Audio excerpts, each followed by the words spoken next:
الحمدللہ وکفا والصلاة والسلام على عباده الذین اصطفى خصوصا على سیدنا ونبینا وشفیعنا ومولانا احمد المجتبى محمد المصطفى وعلى آلہ واصحابہ ذوی الاجتباء والاہتداء وعلینا معهم ولهم وفیہم الى یوم الجزاء اما بعد فاعوذ باللہ من الشیطان الرجیم بسم اللہ الرحمن الرحیم الذین ينفقون اموالهم في سبیل اللہ ثم لا يتبعون ما انفقوا منا ولا اذى لهم اجرهم عند ربهم ولا خوف علیہم ولا هم يحزنون صدق اللہ العظیم۔ بڑے الصلاۃ والسلام علیک یا رسول اللہ، آواز بڑھاؤ، ہاں تھوڑا آواز بڑھاؤ۔ الصلاۃ والسلام علیک یا حبیب اللہ، الصلاۃ والسلام علیک یا نبی اللہ،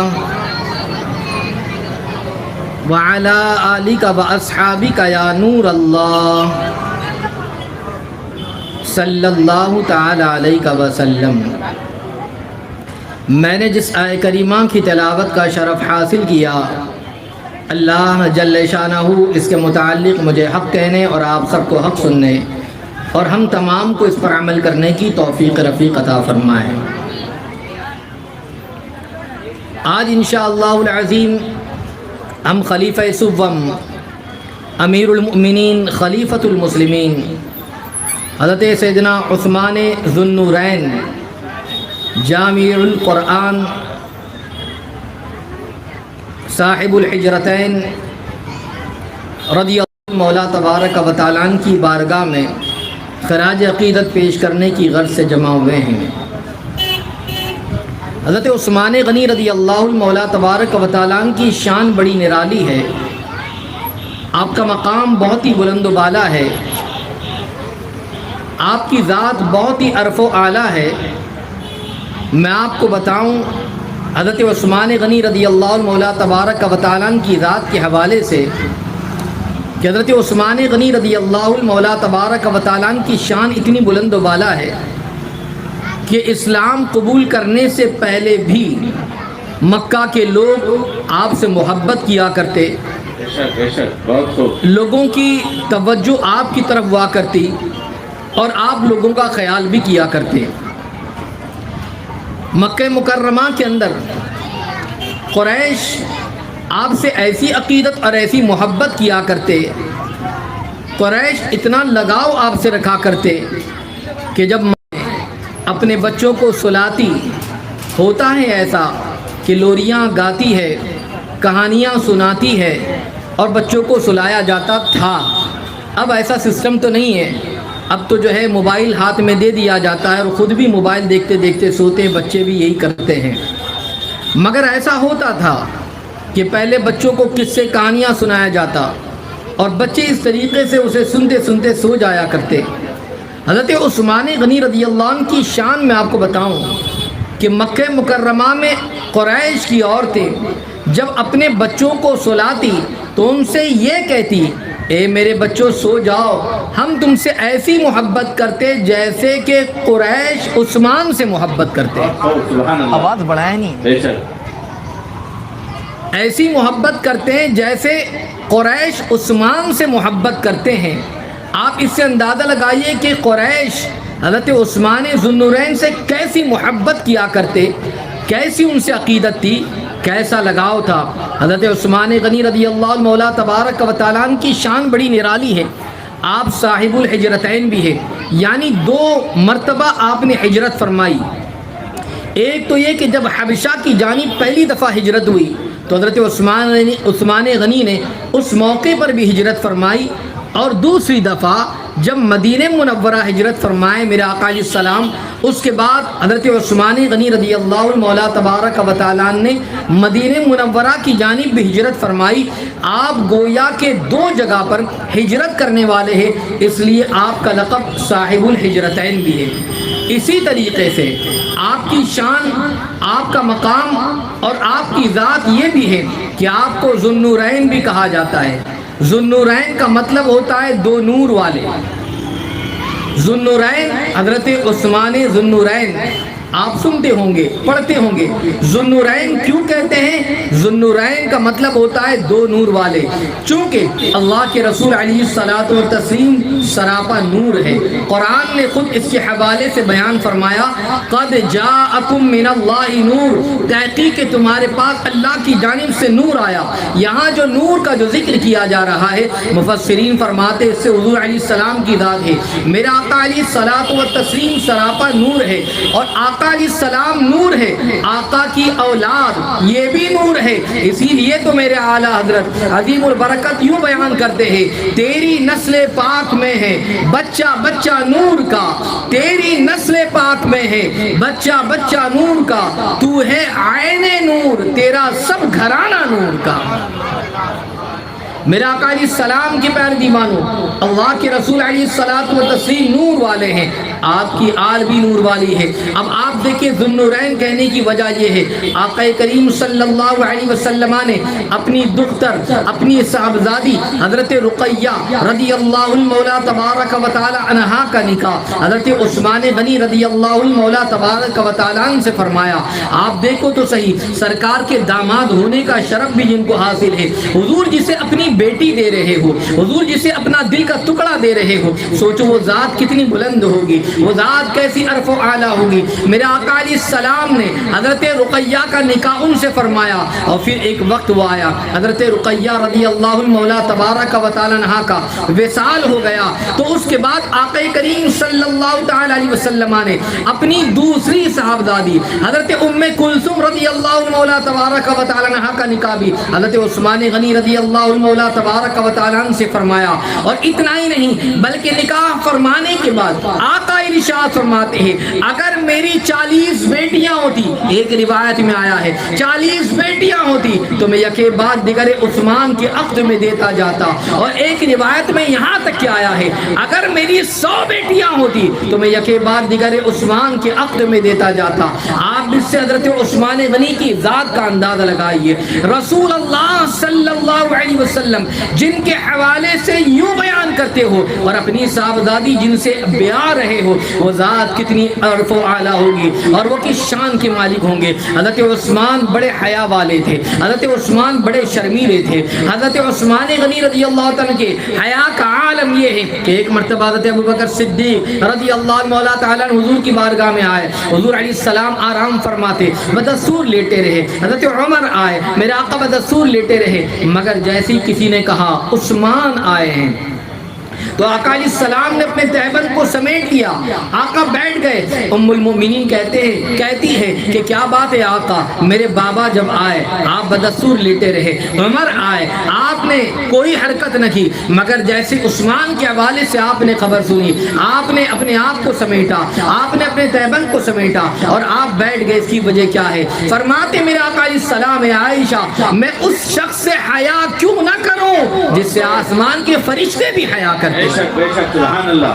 بہت خوب۔ اس سے آپ اندازہ لگائیے حضرت عثمان غنی رضی اللہ مولا تبارک و تعالیٰ کی شان کتنی بلند و بالا ہے، آپ کا مقام کتنا عرف و اعلیٰ ہے۔ آپ کا لقب ذوالنورین ہے، آپ نے سماعت کیا، صاحب الحجرتین ہے، 2 جگہ آپ نے ہجرت فرمائی، وہ بھی آپ نے سماعت کیا۔ ایک لقب ہے آپ کا جامع القرآن، ایک لقب کیا ہے؟ جامع القرآن، یعنی قرآن کو جمع کرنے والے۔ یہ عظیم شرف جو حاصل ہوا ہے حضرت عثمان غنی رضی اللہ مولا تعالیٰ عنہ کو حاصل ہوا ہے۔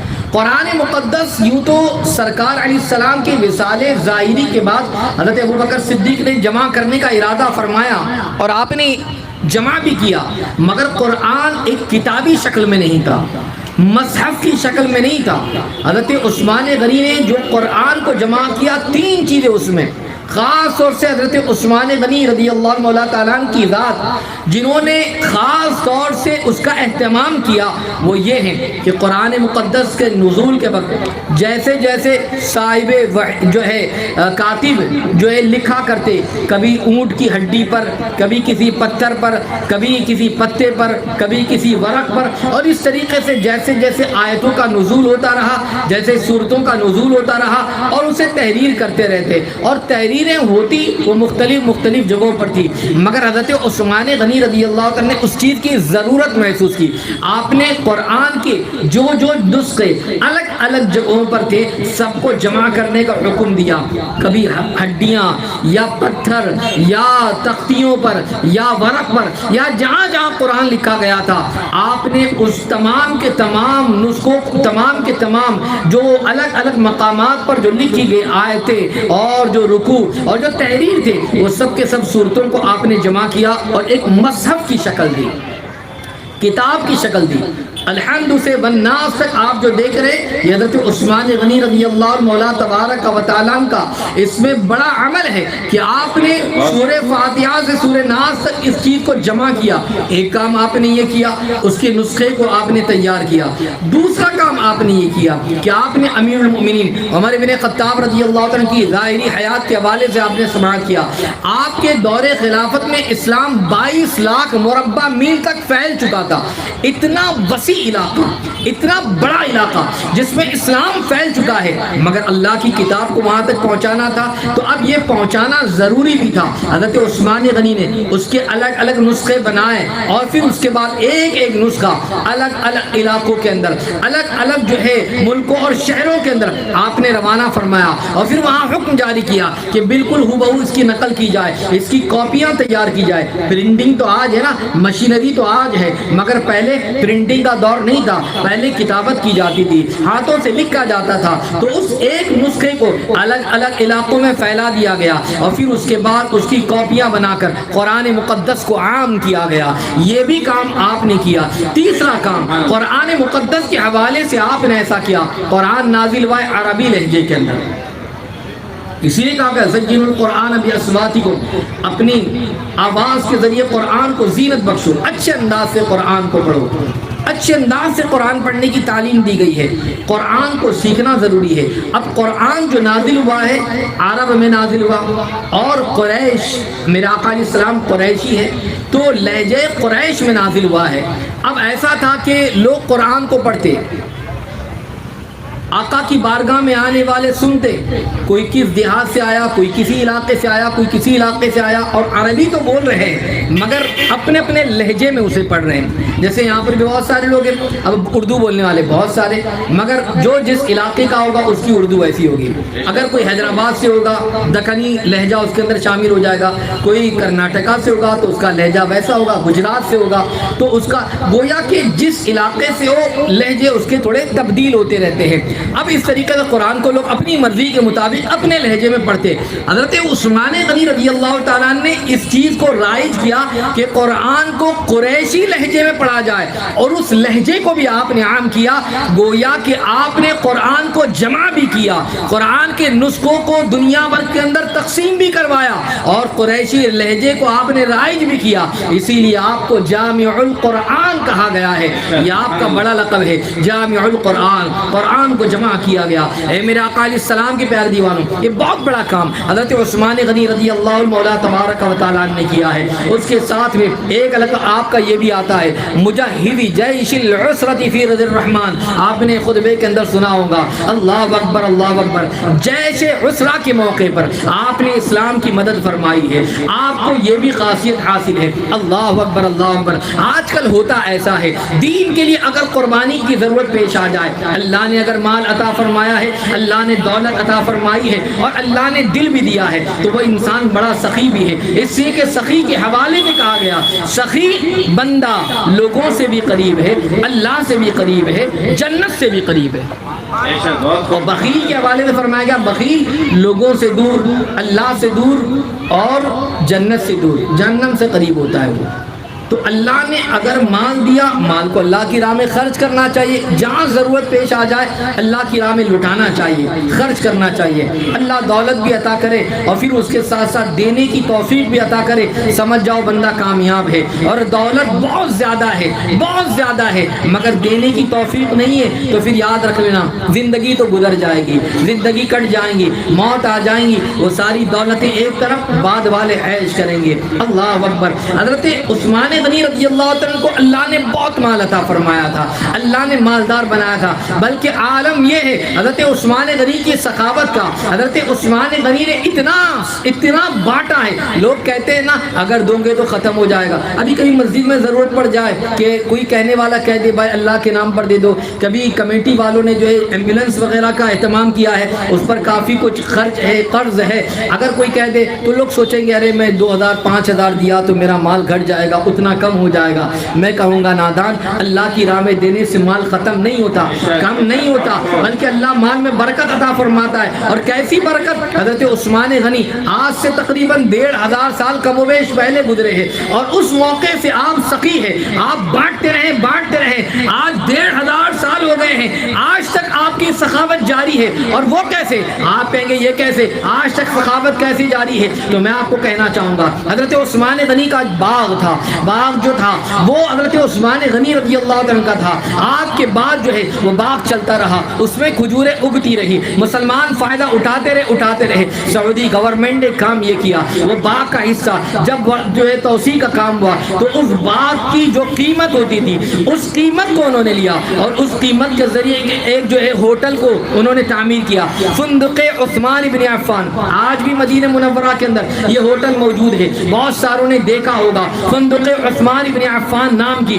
آج بھی وہ ہوٹل موجود ہے، اور آج بھی حجاج جاتے ہیں، وہاں پر ٹھہرنے کا انتظام ہوتا ہے، اور جو اس سے انکم ہوتی ہے، جو اس سے انکم جنریٹ ہوتی ہے، وہ انکم اور وہ مال غریبوں میں تقسیم کیا جاتا ہے۔ سبحان اللہ۔ گویا کہ عثمان غنی کی سخاوت آج تک چل رہی ہے۔ وہ لوگ کون ہیں جو کہتے ہیں ختم ہو جاتا ہے؟ ارے اتنا زمانہ گزر گیا، آج تک ختم نہیں ہوا، اور یقیناً ختم نہیں ہوگا۔ وہ مال ختم کیسے ہو سکتا ہے؟ جو مال اللہ کی راہ میں لٹایا جائے، اللہ کی راہ میں دیا جائے، اللہ اس مال میں برکت عطا فرما دیتا ہے، اور انشاءاللہ وہ مال جو ہے صبح قیامت تک جاری رہے گا۔ لوگ آئیں گے، عثمان غنی کا فیض جو ہے وہ لوگوں کو ملتا رہے گا۔ حضرت عثمان غنی نے جو سخاوت کی ہے، میں آپ کو بتاؤں، ہم اور آپ دیتے ہیں اللہ کے نام پر دیتے ہیں، اللہ توفیق عطا فرمائے۔ لوگ دے کر کتنا دیں گے اور کتنا دیتے ہیں؟ اللہ آپ کو میں بتاؤں، کوئی اپنے مال کا ایک تھوڑا سا حصہ دے گا، اس کے پاس بہت دولت ہو تو تھوڑا دے گا، کہے گا چلو اتنا کافی ہے، مگر اللہ اکبر،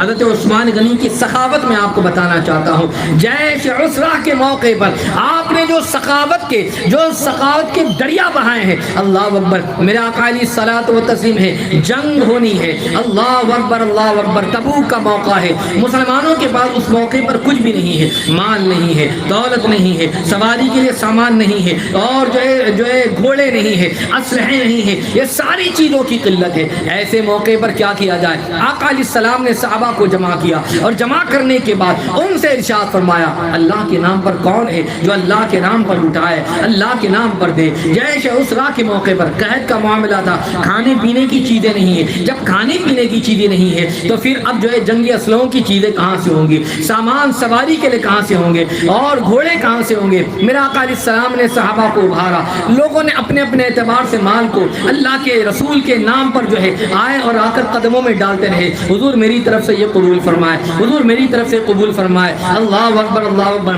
صحابہ اپنے اپنے اعتبار سے مال کا نذرانہ حضور کے قدموں میں لا کر رکھتے رہے۔ حضرت عثمان غنی رضی اللہ مولا تبارک و تعالیٰ نے جب آپ نے سنا، اس موقع پر حضرت عثمان غنی کھڑے ہو جاتے ہیں، عرض کرتے ہیں، فدا کا ابی و امی یا رسول اللہ صلی اللہ علیہ وسلم، عثمان کی جانب سے 100 اونٹ ساز و سامان کے ساتھ، یعنی سامان سے لدے ہوئے، سامان سے بھرے ہوئے، حضور قبول فرمائیے۔ سبحان اللہ، بہت خوب، بے شک حق ہے۔ اللہ نے دیا تو پھر لٹایا کتنا؟ 100 اونٹ۔ وہ بھی سامان سے لدے ہوئے، حضور قبول فرمائیے۔ میرے آقا علیہ الصلوۃ والتسلیم نے قبول کیا، عثمان غنی کو دعائیں دی اور کہا بیٹھ جاؤ۔ اللہ اکبر، حضرت عثمان غنی بیٹھ گئے۔ اب اس کے بعد کیا ہوا؟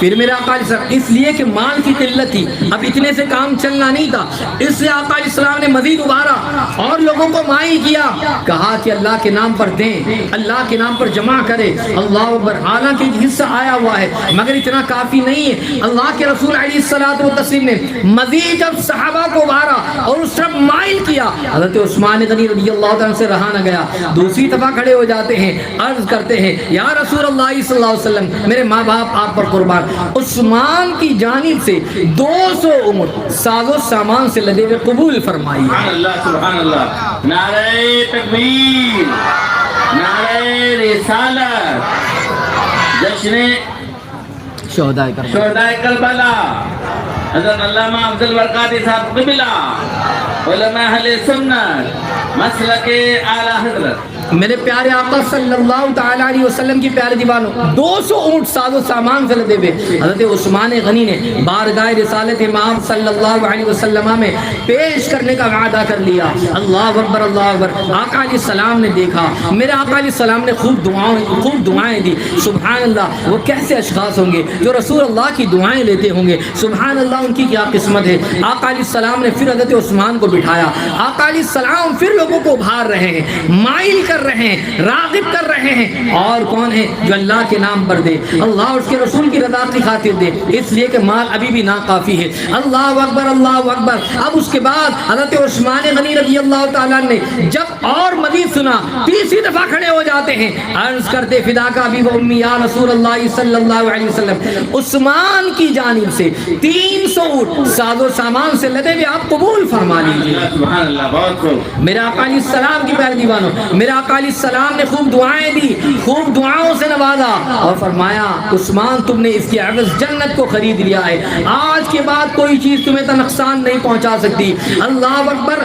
یہ بات حضرت عثمان غنی رضی اللہ تعالیٰ نے اس طریقے سے کہی، مفسر قرآن اور حضرت حکیم الامت مفتی احمد یار خان نعیمی علیہ الرحمۃ والرضوان اس حوالے سے اس واقعے کو بیان کرتے ہوئے ارشاد فرماتے ہیں، حضرت عثمان غنی رضی اللہ تبارک و تعالیٰ نے جیش عسرا کے موقع پر حضور کی بارگاہ میں آ کر یہ کہا تھا، 300 اونٹ ساز و سامان کے ساتھ آقا کی بارگاہ میں پیش کرنے کا وعدہ کیا تھا، مگر جب دینے کی باری آئی، کبھی کبھی ہوتا ہے نا ایسا اعلان ہوتا ہے کہ بھائی کون ہے جو فلاں فلاں کام کے لیے دے، لوگ لکھا لیتے، جوش میں آ کر لکھا لیتے، ہاں میری طرف سے اتنا قبول کر لے، اتنا قبول کر لے، مگر جب دینے کی باری آتی ہے تو شیطان وسوسے ڈالتا ہے، شیطان بہکانے کی کوشش کرتا ہے، شیطان پھر جو ہے غربت کی اور مفلسی کی یاد دلاتا ہے، اور پھر ہوتا ایسا ہے ارے ابھی کاروبار تھوڑا ٹھنڈا چلا ہے، آئندہ میں انشاءاللہ ضرور دے دوں گا، آج کی بات اتنا آپ رکھ لیجئے، آئندہ ضرور میری طرف سے ہوگا، یہ سارے معاملات ہوتے ہیں۔ مگر عثمان غنی رضی اللہ مولا تبارک و تعالیٰ کی جو ہے سخاوت کو آپ ملاحظہ فرمائیے، مفتی احمد یار خان نعیمی فرماتے ہیں 300 اونٹوں کی بات حضرت عثمان غنی رضی اللہ مولا تبارک و تعالیٰ نے اس مجلس کے اندر کہی تھی، حضور میری طرف سے 300 اونٹ قبول فرمائیے، مگر جب دینے کی باری آئی تو حضرت عثمان غنی رضی اللہ مولا تبارک و تعالیٰ نے 950 اونٹ ساز و سامان سے لدے ہوئے سرکار کی بارگاہ میں پیش کیے، اور اس کے ساتھ 50 گھوڑے جنگی سواری کے لیے، اور اس کے ساتھ ساتھ 1000 سونے کے دینار جو سونے کے سکے ہوتے ہیں وہ سب کے سب حضور کی بارگاہ میں دے دیے۔ میرے آقا کے گود مبارک کے اندر وہ 1000 دینار ڈال دیے، میرے آقا ان دیناروں کو اٹھاتے اور الٹ پلٹ کر رہے اپنی گود میں، اور اس کے بعد میرے آقا نے ان تمام چیزوں کو دیکھ کر ارشاد فرمایا، عثمان آج تم نے اس قربانی کے عوض میں آج تم نے جنت کو خرید لیا ہے۔ نعرہ تکبیر، نعرہ رسالت، سخاوت حضرت عثمان غنی، ذکر حسین، علماء اہل سنت، مسلک اعلیٰ حضرت۔ میرے آقا علیہ السلام کے پیارے دیوانوں، آپ اس سے اندازہ لگائیے حضرت عثمان غنی کی سخاوت کا عالم کیا ہے، اس طریقے سے سخاوت کے ذریعے آپ نے بڑھائے ہیں، آپ نے اس طریقے سے جنت کو حاصل کر لیا ہے۔ اللہ کے رسول علیہ السلام نے مزدہ جاں فضا عطا فرمایا ہے، جنت کا مزدہ عطا فرمایا ہے، اور ایک مرتبہ نہیں، آپ نے دو مرتبہ اپنی سخاوت کے ذریعے آپ نے جنت کو خرید لیا ہے۔ میرے آقا علیہ السلام کے پیارے دیوانوں، دوسرا موقع میں آپ کو بتاؤں، جب مکہ مکرمہ سے ہجرت کر کے مدینہ منورہ جب لوگ پہنچے تھے، مدینہ منورہ میں پانی کی قلت تھی، مدینہ منورہ میں پانی کی بڑی کمی تھی، اور ایک کنواں تھا جس کا پانی شیریں تھا، جس کا پانی میٹھا تھا، اور وہ پانی جس کنویں کا پانی میٹھا تھا اسے اس کنویں والا بڑے مہنگے داموں میں فروخت کرتا تھا، اس لیے کہ بزنس اس کا وہی تھا، کاروبار اس کا وہی تھا، اس سے مہنگے داموں میں پانی کو فروخت کرتا تھا۔ اللہ اکبر اللہ اکبر۔ میں آج سے 1500 سال قبل کی بات کم و بیش بتا رہا ہوں، آپ کو پتا ہوگا کہ اس زمانے میں 1000 روپیہ بھی مانا رکھتا تھا، بلکہ آج سے اگر آپ 100 سال پہلے کی بات دیکھ لیں تو اچھی اچھی عمارتیں جو ہے وہ 1,000 روپے میں مل جاتی، جو آج کل کروڑوں میں ملا کرتی ہے۔ آپ سوچیں تو صحیح وہ زمانہ کیسا ہوگا، مگر اللہ اکبر اللہ اکبر، بڑی بھاری قیمتوں کے ذریعے وہ پانی کو فروخت کرتا اور پانی کو بیچا کرتا تھا۔ لوگوں نے حضور علیہ الصلوۃ والتسلیم کی بارگاہ میں پانی کے حوالے سے کہا، اس لیے کہ میٹھا پانی نہیں ہے، میٹھے پانی کی قلت ہے، اور جو پانی والا ہے وہ پانی کو جو ہے بیچتا ہے اور مہنگے داموں میں بیچتا ہے۔ اللہ اکبر۔ آقا علیہ الصلوۃ والتسلیم نے کنویں والے سے فرمایا کہ تم یہ کنواں اگر مسلمانوں کے لیے وقف کر دو تو اس کے بدلے میں تمہیں جنت کی بشارت دیتا ہوں، اس کے عوض تم جنت کو حاصل کر سکتے ہو۔ اس نے کہا یہی میرا کاروبار ہے۔ دو روایتیں ملتی ہے، ایک روایت اس سے انکار کیا،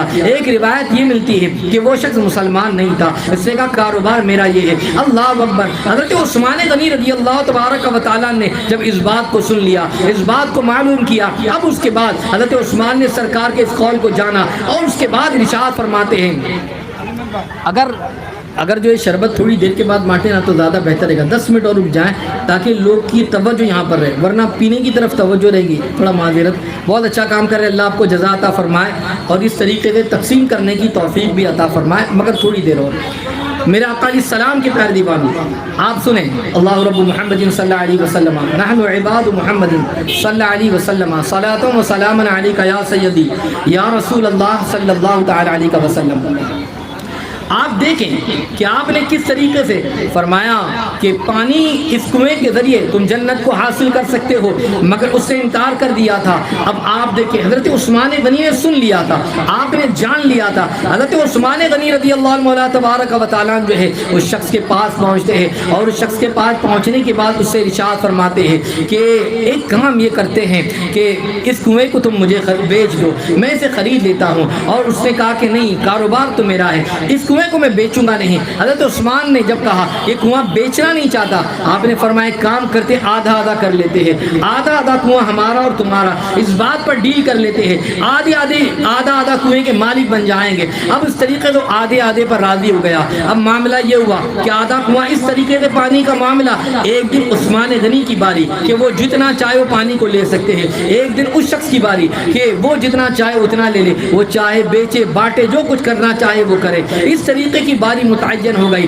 اب معاملہ یہ تھا، وہ جو شخص جو مہنگے مہنگے داموں میں پانی کو فروخت کرتا تھا، اللہ اکبر اللہ اکبر، حضرت عثمان غنی رضی اللہ تبارک و تعالیٰ نے کام یہ کیا، جس دن حضرت عثمان غنی کی باری تھی، آپ نے مدینے میں اعلان کر دیا، اے مدینے والو، جس کو پانی چاہیے اس بیل سے، اس کنویں سے پانی کو حاصل کر لو، کوئی قیمت نہیں، کوئی معاوضہ نہیں، کوئی پیسہ نہیں، بلکہ مفت میں پانی لے جاؤ، جتنا پانی چاہیے اتنا پانی لے لو۔ اللہ اکبر۔ اب لوگوں کو یہ تو بہت اچھا موقع مل گیا، لوگ آ رہے ہیں، پانی بھر رہے ہیں، گڑھے بھر بھر کر لے جا رہے ہیں، مشکیزیں بھر بھر کر لے جا رہے ہیں، اور اتنا پانی لے جاتے ہیں کہ وہ ایک دن کا نہیں 2 دن کے لیے کافی ہو جائے، اس لیے کہ دوسرے دن اس شخص کی باری ہے، وہ بیچنے والا ہے، 2 دن کا پانی اسٹاک ہو گیا ہے، اب دوسرے دن کوئی پانی خریدنے آتا ہی نہیں، کوئی لینے آتا ہی نہیں۔ اللہ اکبر۔ وہ تو بڑا پریشان ہو گیا کہ یہ کیا معاملہ ہو گیا، وہ آیا اور عثمان غنی سے کہنے لگا ایک کام یہ کرو بھائی، وہ جو آدھا ہے وہ بھی تم خرید لو، اور اس زمانے میں 35,000 درہموں کے عوض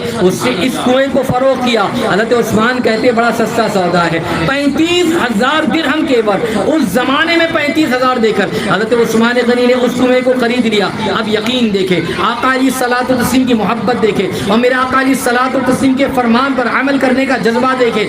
اللہ اکبر اللہ اکبر۔ حضرت عثمان غنی نے وہ پورا پیسہ ادا کیا، اور پھر اس کے بعد حضرت عثمان غنی رضی اللہ عنہ حضور کی بارگاہ بارگاہ میں جاتے ہیں، عرض کرتے یا رسول اللہ صلی اللہ تعالی علیہ وسلم، آج سے کچھ روز قبل آپ نے اس کنویں کے مالک سے کہا تھا اس کنویں کے بدلے جنت کو حاصل کر لو، کیا اگر عثمان اس کنویں کو خرید لے اور مسلمانوں پر وقف کر دیں تو کیا مجھے بھی جنت حاصل ہو جائے گی؟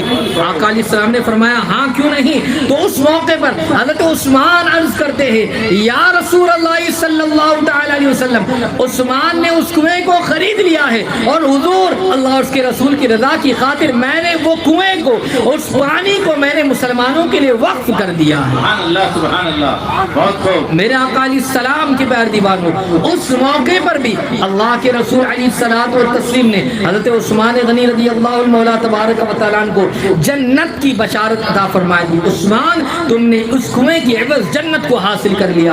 اے میرے پیارے آقا علیہ السلام کے پیارے دیوانوں، اگر کسی نے اللہ نے کسی کو مال دیا وہ مال کے ذریعے اللہ کا قرب پا سکتا ہے، وہ مال کے ذریعے جنت کو حاصل کر سکتا ہے۔ اللہ کی راہ میں مال کو خرچ کرے، مال کو خرچ کرنا ہے مال خرچ کرے، مگر آج کبھی کبھی ہوتا ایسا ہے نفل کی خرچ کرنے کی بات نہیں کرتا، مگر جب زکوٰۃ دینے کی باری بھی آ جائے، فرض ادا کرنے کی باری آئے، حالانکہ قرآن مقدس میں اللہ نے ایک نہیں کئی ایک مقامات پر وآتوا الزکاۃ فرمایا، زکوٰۃ ادا کرو، وآتوا الزکاۃ، جا اقیموا الصلاۃ فرمایا، وآتوا الزکاۃ فرمایا، نماز قائم کرو زکوٰۃ دو، نماز قائم کرو۔ لوگ ہوتے ہیں جو نماز کو ادا کرنے کی کوشش تو کرتے ہیں اور نماز قائم بھی کرتے ہیں، مگر نماز کے ساتھ ساتھ زکوٰۃ کا ادائیگی نہیں کرتے ہیں۔ اس لیے آپ سن لیں، اگر کوئی بندہ نماز کو پڑھتا اور زکوٰۃ ادا نہ کرو تو گویا اس کے لیے بہت سخت وعید ہے، زکوٰۃ ادا نہیں کرتے۔ حضرت عثمان غنی رضی اللہ مولا تبارک و تعالیٰ نے اللہ کے نام پر مال کو خرچ کیا، اور جب مال کو خرچ کیا تو اللہ تبارک و تعالیٰ نے آپ ہی کے حق میں آیت نازل فرمائی، اور وہ کون سی آیت ہے جس آیت کی میں نے تلاوت کی؟ الذین ينفقون اموالهم فی سبیل اللہ، وہ لوگ جو اللہ کی راہ میں اپنے مال کو خرچ کر دیں، ثم لا يتبعون ما انفقوا منا ولا اذى لهم اجرهم عند ربهم۔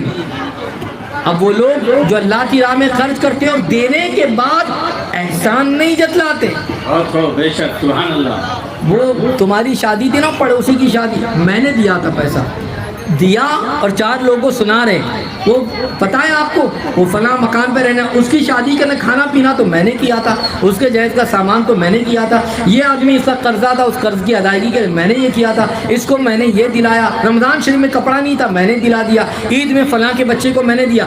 یعنی دیا تو صحیح، مگر دینے کے بعد لوگوں کو بولتے پھر رہے ہو، ایک کمبل باٹا فوٹو کھنچوا رہی ہے، ایک پاکٹ کچھ دے رہے ہیں، بہت سارے سیاسی حضرات ایسا کرتے ہیں، جو تھوڑا بہت کھانا دے دیا 500,000 روپے کا، اور اس کو جو ہے آپ جو ہے کھنچوا کر پھر جو اخبارات کی زینت بناتے ہیں، یوٹیوب میں شائع کرتے ہیں، واٹس ایپ کے اندر اس کی فوٹو کو بیچتے ہیں۔ یاد رکھو ثم لا يتبعون ما انفقوا منا ولا اذى لهم اجرهم، جو لوگ دینے کے بعد احسان نہیں جتلاتے، اگر نہیں کرتے تو پھر ولا اذى لهم اجرهم عند ربهم، ان کا اجر ان کے رب کے پاس ہے، وہ دیتے ہیں اللہ کے لیے، اگر اللہ کے لیے دے تو ان کا اجر اللہ عطا فرمائے گا، دینے والا اللہ ہے، انہوں نے دیا، دنیا میں اجر یہ ملے گا کہ اللہ ان کے مال میں برکت عطا فرمائے گا، اور عالم یہ ہے قرآن ان کے حوالے سے فرماتا ہے لا خوف علیہم ولا هم يحزنون، ان کو کوئی خوف نہیں ہے، ان کو کوئی غم نہیں ہے، یہ اللہ انعام عطا فرماتا ہے اور اللہ جنت بھی عطا فرمائے گا۔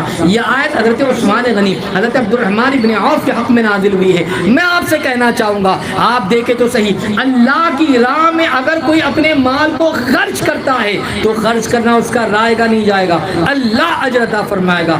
اجر یعنی انعام، جس کا انعام اللہ دے رہا ہو، جس کا بدلہ اللہ دینے والا ہو، تو پھر سوچ لو پھر اس کا عالم کیا ہوگا۔ اس لیے میرے آقا علیہ الصلوۃ والتسلیم کے پیارے دیوانوں، آپ دیکھیں تو صحیح اللہ کے رسول علیہ الصلوۃ والتسلیم نے کس طریقے سے بشارت عطا فرمائی ہے اور کس طریقے سے صحابہ نے اس پر عمل کیا ہے۔ مگر میں آپ کو بتاؤں، وہ عثمان غنی کہ جو اس طریقے سے سخاوت کے دریا بہاتے ہو، وہ عثمان غنی جنہوں نے پانی کو اللہ کے نام پر اور رسول اللہ کی رضا کی خاطر مسلمانوں پر وقف کیا، جنہوں نے جیش اسرا کے موقع پر ایک نہیں جو ہے کئی 100 اونٹوں کو جو ہے ساز و سامان کے ساتھ حضور کی بارگاہ میں پیش کر دیا، اللہ اکبر۔ مگر ایک وقت وہ بھی آیا، ایسا وقت آیا، ایسا مدینے پر قہر پڑوا ہوا کہ بلوائیوں نے، مصریوں نے آ کر حضرت عثمان غنی رضی اللہ مولا تبارک تعالیٰ کے گھر کا گھیراؤ کر لیا، ایسا گھیراؤ، اللہ اکبر اللہ اکبر۔ 40 دنوں تک آپ کے گھر کا محاصرہ کیا گیا، 40 دنوں تک دانا پانی آپ پر بند کر دیا گیا۔ وہ مدینہ کہ جہاں آپ نے مفت پانی کا انتظام کیا گیا، مفت پانی کا انتظام کیا، مگر وہی بیر عثمان سے پانی حضرت عثمان کے مکان تک نہیں آ رہا ہے، کوئی لا نہیں سکتا۔ اتنا سخت پہرا ان بلوائیوں نے دیا، 700 لوگوں نے گھیراؤ کیا تھا، روایت میں آتا ہے۔ اللہ اکبر اللہ اکبر۔ اور پھر 1 دن 2 دن 3 دن نہیں، یہ بھی بڑی سخت شہادت ہے حضرت عثمان کی۔ بھائی تھوڑا رک جاؤ یار، کیا کرتے ہو لوگ؟ اور اتنا سخت معاملہ کہ اللہ اکبر 40 دن تک انہوں نے گھیراؤ کیا اور دانا پانی حضرت عثمان غنی کے مکان تک آنے نہ پایا، اور پھر 40ویں دن آپ کو بڑی بے دردی کے ساتھ شہید کیا گیا۔ 40 دن تک بھوکے اور پیاسے حضرت عثمان غنی رضی اللہ عنہ مولا تبارک و تعالی، اور 40 دنوں کے بعد آپ کو دردناک انداز میں جو شہید کیا گیا۔ اور آپ کو پتہ ہے 18 ذی الحجہ کو آپ کو شہید کیا گیا۔ جب آپ کو شہید کرنے کے لیے وہ بلوائی، وہ بدبخت وہ لوگ جب پہنچے تھے، اس موقع پر حضرت عثمان غنی قرآن مقدس کی تلاوت کر رہے تھے۔ اس سے آپ اندازہ لگائیں صحابہ کو تلاوت کلام کتنا محبوب عمل تھا، کتنا پسند عمل تھا کہ وہ قرآن کی تلاوت کیا کرتے، قرآن پڑھا کرتے۔ ایک شخص حضرت ابو قلابہ رضی اللہ تعالیٰ بیان کرتے کہ شام، ملک شام سے مراد ملک شام میں ایک شخص کو میں نے دیکھا کہ وہ شخص آنکھوں سے اندھا ہے، دونوں ہاتھ کٹے ہوئے ہیں، دونوں پیر کٹے ہوئے ہیں، اوندھا گرا ہوا ہے، اور یہ کہہ رہا ہے کہ میں جہنمی ہوں، اور اپنے آپ کو جہنمی کہہ رہا ہے، جہنمی کہہ رہا ہے۔ حضرت ابو قلابہ کہتے ہیں میں اس شخص کے پاس پہنچا اور اس کی حالت کو دیکھا، ترس بھی آ رہا تھا کہ یہ شخص جو اوندھا لیٹا ہوا ہے، آنکھوں سے اندھا ہے، کچھ دیکھ نہیں سکتا، دونوں ہاتھ کٹے ہوئے، دونوں پیر کٹے ہوئے ہیں، اور اپنے آپ کو جہنمی کہہ رہا ہے۔ اس سے پوچھا بھائی بتا تو صحیح کیا بات ہے، کیا معاملہ ہے، تو اس طریقے سے اپنے آپ کو جہنمی کہہ رہا ہے اور تیری یہ حالت دیکھی نہیں جاتی، کیا معاملہ ہے؟ وہ کہنے لگا سنو، یہ جو میرا حال تم دیکھ رہے ہو یہ حضرت عثمان غنی کی بد دعا ہے، اور اپنے آپ کو میں جہنمی کہہ رہا ہوں یہ بھی بد دعا ہے، اور مجھے یقین ہے کہ میں جہنم میں جاؤں گا۔ انہوں نے کہا کہ یہ تمہیں کیسے یقین کہ تم جہنم میں جاؤ گے؟ تو بتایا کہ وہ روز جس دن حضرت عثمان غنی شہید کیے گئے، اس موقع پر وہ حضرات جو حضرت عثمان غنی کے شہید کرنے کے لیے آپ کے مکان میں پہنچے تھے، ان میں میں بھی موجود تھا، اور میں نے حضرت عثمان غنی کو جیسے ہی شہید کرنا چاہا، مارنا چاہا، تو اس موقع پر آپ کی زوجہ محترمہ نے مجھے برا بھلا کہا کہ تم امیر المؤمنین کو شہید کر رہے ہو، ان کو تم شہید کرنا چاہتے ہو جنہوں نے عدل قائم کیا، جنہوں نے سخاوت کے دریا بہائے، اور جنہوں نے اس طریقے سے مسلمانوں کی اعانت کی مدد کی، تم ان کو شہید کرنا چاہتے ہو اور مجھے بلا بھلا کہہ رہی تھی۔ تو ایسے موقع پر کیونکہ میرے ذہن میں تو شیطان سوار تھا، میں شہید کرنا چاہ رہا تھا، تو میں نے اس موقع پر ایک زوردار تماچا حضرت عثمان غنی رضی اللہ عنہ کی بیوی کو مارا۔ اللہ اکبر۔ جیسی ان کی زوجہ کو میں نے زوردار تماچا مارا، حضرت عثمان نے دیکھا اور اس موقع پر 4 بد دعا دی، اللہ تیری آنکھوں کی بینائی کو سلب کر دے، تجھے دونوں ہاتھوں سے اپائش کر دے، دونوں پیر تیرے کٹ جائیں اور تجھے جہنم میں داخل کر دے۔ اب بس یہ ہونا کیا تھا جب شہید کر دیا گیا، اور اس موقع پر معاملہ یہ ہوا کہ حضرت عثمان غنی کی شہادت کے بعد تھوڑے ہی وقت میں میں آنکھوں سے اندھا ہو گیا، میرے ہاتھ کٹ گئے، دونوں پیر میرے کٹ گئے، اور یہاں پر میں اس طریقے سے پڑا ہوا ہوں، اور یہ تینوں 4 بد دعائیں دی تھی، 3 تو قبول ہو چکی ہے، جب 3 قبول ہوئی ہے تو مجھے یقین ہے کہ چوتھی جو بد دعا ہے جہنمی ہونے کی وہ بھی ضرور قبول ہو کر رہے گی، اس سے میں اپنے آپ کو جہنمی کہہ رہا ہوں، اور جہنم کے علاوہ میرا کوئی چارہ نہیں ہے۔ اللہ اکبر، اللہ اکبر۔ آپ دیکھیں تو صحیح، جو خلفاء راشدین جو صحابہ کو برا کہیں، جو صحابہ کی شان میں گستاخیاں کرے، ان کے لیے درس عبرت ہے۔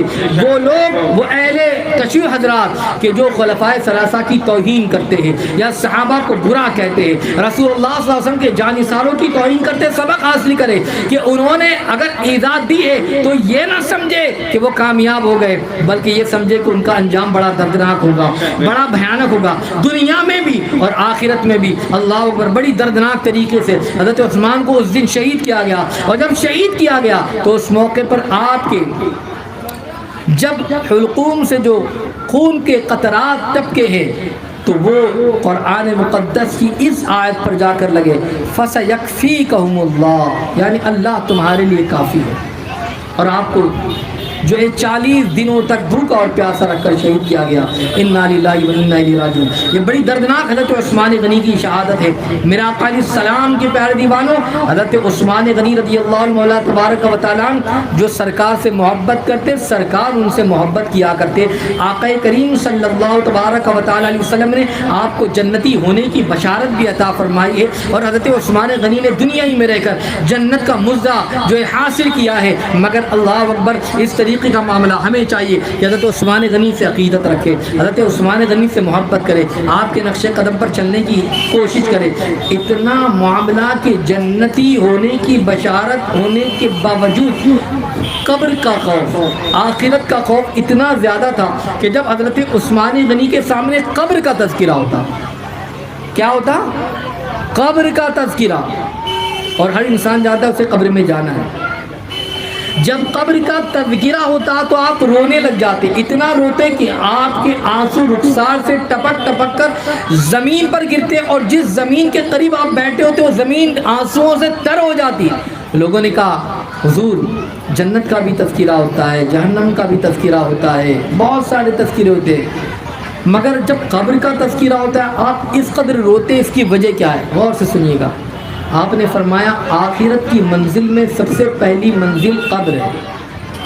اگر جو قبر سے کامیاب ہو گیا، آخرت کے مراحل پھر وہ کامیابی سے گزار دے گا، مگر قبر اگر وہ قبر میں ناکام رہا، قبر میں اس کے ساتھ سختی کا معاملہ ہوا، تو پھر یاد رکھ لینا آخرت کی ساری منزلیں اس کے لیے دشوار ہو جائے گی۔